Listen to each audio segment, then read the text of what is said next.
So I was on a date a couple of years ago, and the guy I was having dinner with really wanted to ask me this one question, but he felt like it would be a little offensive, not politically correct, kind of weird on a first date. And it really boils down to, so what kind of Asian are you? He didn't want to admit that he couldn't tell the difference between a Korean, a Japanese person, a Chinese person. I'm gonna let you in on a little secret. I can't tell the difference either. And I have been mistaken by native Koreans as being Korean. They start speaking to me in Korean, and I just look at them like, so how much money is this dinner here? I don't, And the interesting thing about that question is it's so simple, but we're so afraid of being politically incorrect that we're not gonna ask it. If I went up to one of my Caucasian friends and was like, hey, so can you tell me a little about your heritage? And he was just like, oh, I'm Irish and German. We would move on from the topic. It's not a big deal. So answering the topic, I am Chinese American. I'm going to emphasize the American part of that because although I was raised by Chinese immigrants who came to this country 30 years ago, I identify as being very much American, from our fast food to our computer games to our ideals of beauty. And for me, when I was growing up, I did not know any English until I went to school. So it was Chinese food at home, Chinese was the only language that was spoken, and Chinese TV is all we watched. And then I came to school. Public school was an interesting revelation. Nobody spoke the same language as me, and peanut butter and jelly sandwiches blew my mind. Like, I did not understand what was happening there. And slowly, I started my journey towards assimilation, and I think I just ran so far towards the right that I kind of lost touch with the part of who I was. Now, assimilation is defined as the adoption of a new cultural identity. And when I started off school, I was a Chinese person who was trying to fit in and assimilate with American culture. And then the other day, when one of my friends and I were driving down the street, I kind of came up to this realization. See, there was this international student who was walking in the middle of the street, and my friend just turns to me and is like, that Asian kid. And I looked at him and I was like, really? Do you not see me here? And his response was interesting. You know, Jackie, you're not Asian. And I knew exactly what he was talking about, and that was disconcerting to me. I had run so far towards assimilation that I never really looked back. I looked Asian, but I never felt it. The only time I remember I'm Chinese is when I look at the mirror. So the interesting thing about international students is that we have this concept that we want to see assimilation. We think that their success is based on how American they become. Whether or not you consciously think about this, it's the concept that, hey, you're at American university, you should become more Americanized.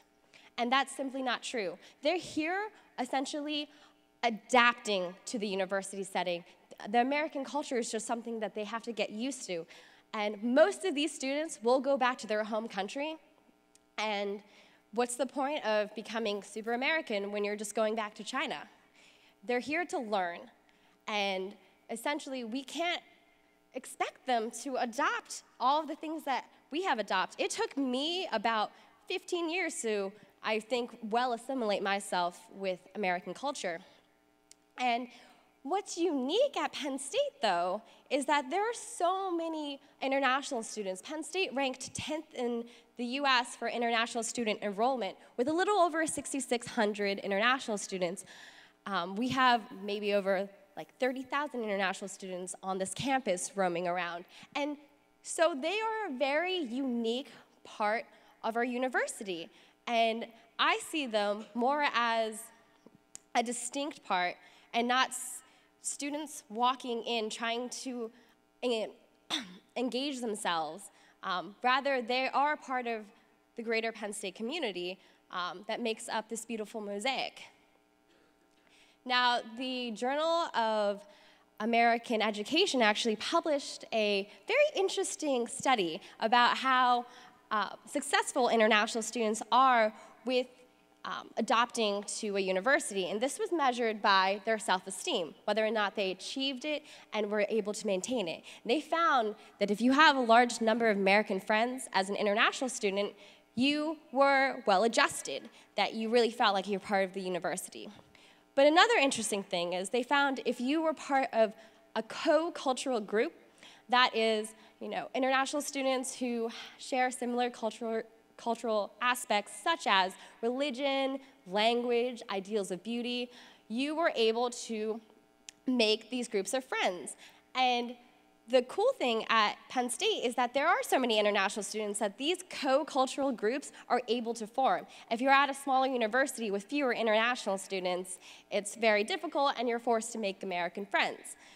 What the study really boils down to is the concept that if you have friends, you feel accepted.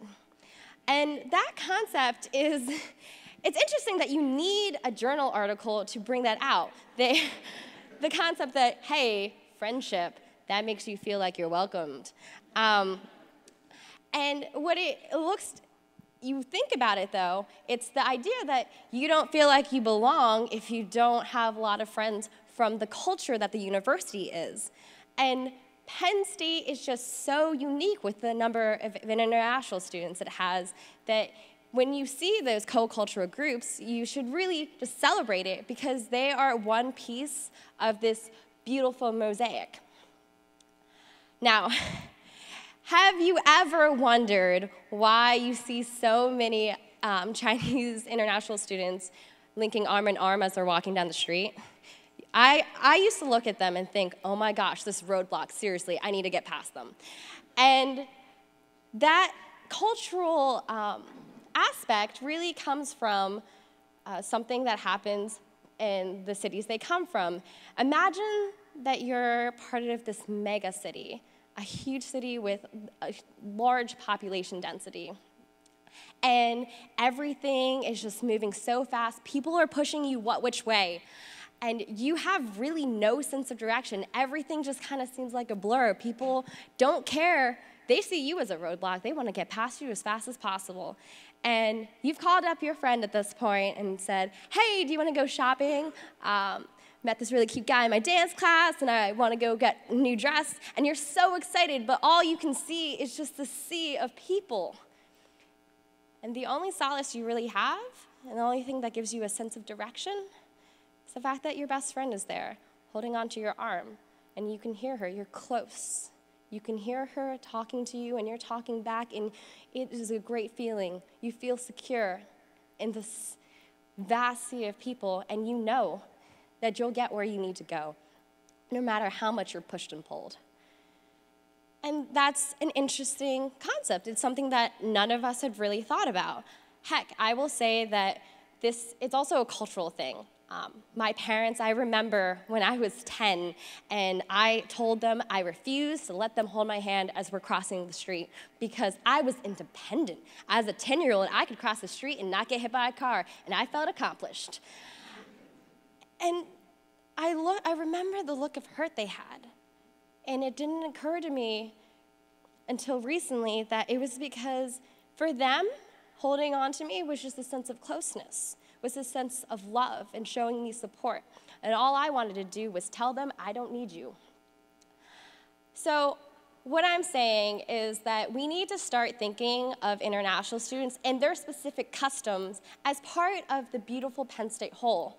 And integration really starts with one question. So the next time you look at something that a bunch of international students are doing that you don't understand, start the conversation.